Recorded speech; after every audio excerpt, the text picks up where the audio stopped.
Welcome back to video number 3. We have some royal news. Yes, we do. Let's jump in and cover it, shall we? Let's go. We're starting off with Princess Anne this morning. She was attending the second day of the 142nd IOC session. This is 3 days ahead of the start of the Paris 2024 Olympic Games in Paris. She gave a fabulous speech. And by the way, I know I've explained to you what the International Olympic Committee is, but she's also chairman of the Members Election Committee. She was greeted, of course, by President Emmanuel Macron. Oh, she looks so good. Then she went on to the British Embassy where she met athletes of Team Great Britain. You can tell she looks exceedingly proud. Now, I have noticed, of course, the swelling on her face has gone down dramatically. Look how proud she looks there. Yeah, she's looking better and better. Now, remember, these pictures were taken 3 days before the start of the Olympics. So remember, like I said, these pictures were taken 3 days before the opening of the Olympics. Now, what happened next was on July 25th, British and European royals stepped out in force in Paris ahead of the opening of the Olympics, and that includes Anne.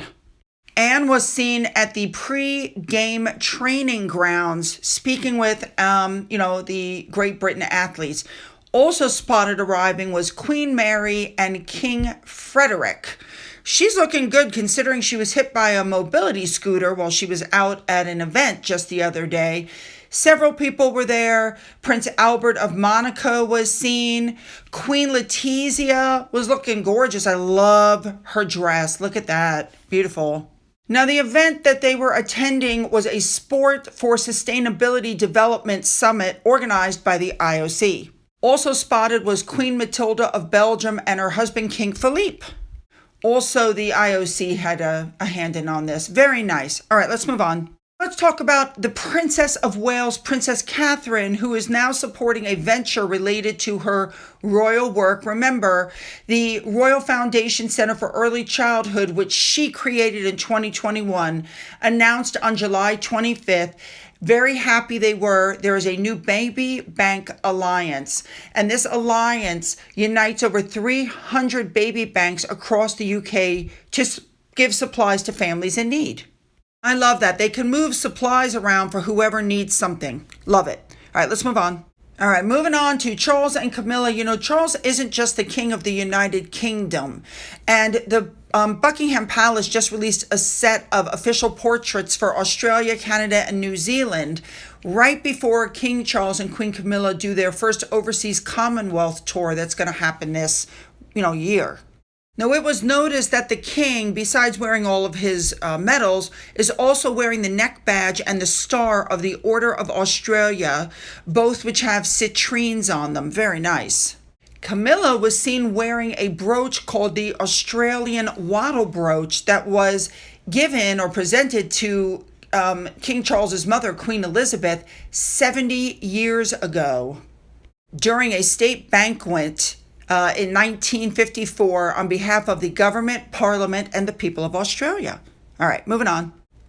Some more of Diana memorabilia is going up for sale. Her letters to her family's former housekeeper, where she talks about wedding preparations and details of Prince Harry and Prince William's childhood relationship. Ooh, I bet that's interesting reading. It's being reported that this woman actually witnessed Diana being born, and after she retired, Diana would go and visit her, that she was just, really there. Diana would just go and have a cup of tea with her. Very nice. Let's move on now to Charles Spencer. He is the younger brother of Diana Spencer, and we know he's going through a divorce now with his Canadian wife, Karen. So they have a mansion that they bought in Ontario, and they're putting it up for sale. This mansion was bought during COVID. And of course, when people found out that Charles and Karen had purchased on the lake, the prices just rose like it was just crazy. It is listed with a realtor for almost $10.5 million, 5 bedrooms, 5 bathrooms, 3 fireplaces, 230 feet of lakefront footage, and 4,370 feet inside the house. The boathouse itself has a guest suite and a covered porch, and the main house, the lakeside, it's all glass, so you can see out. It also has a garage, a sports court, 6 parking spaces. But yeah, good luck with that. The annual property taxes alone are close to $22,000. All right, moving on. Now, talking about houses, let's talk about Frogmore Cottage. It's being reported that it's sitting empty. We know that it had a major renovation and it's ready for somebody to move in, and Charles wants Andrew to move in there. I don't believe he would have to pay rent, if I'm reading that correctly, but it's been renovated. It doesn't need new work. It's a huge home. It's just him and Sarah at this point. The kids have gotten married. They've moved out, and there's really no need for Andrew to stay in the Royal Lodge, especially when you consider how much work it needs. I honestly don't know why Andrew doesn't want to move in there. I mean, he's got a house that is so large and needs so much upgrades, and it needs apparently over $500,000 a year just for the upkeep, and he really doesn't have an income. So I don't understand why he's kicking his heels up like he is. But they are saying that the home's lease was gifted to Harry and Meghan when they worked for the royal family, and of course they spent $3.62 million of taxpayers' money to renovate the property, but then had to end up, paying back over and above. They went over and above the budget is what they did. There was some talk at different points when Harry and Meghan had the lease that Eugenie was living there. There was even some rumors that Harry and Meghan were charging them rent, even though we found out later on they weren't paying anything. Harry and Meghan weren't. All right, moving on. Let's move on talking about Princess Beatrice. She went with Natalie Pinkham to Flackstock 2024 at Inglefield Estate on July 22nd. This festival is held in memory of Caroline Flack. She was a British presenter who died by her own hand in 2020.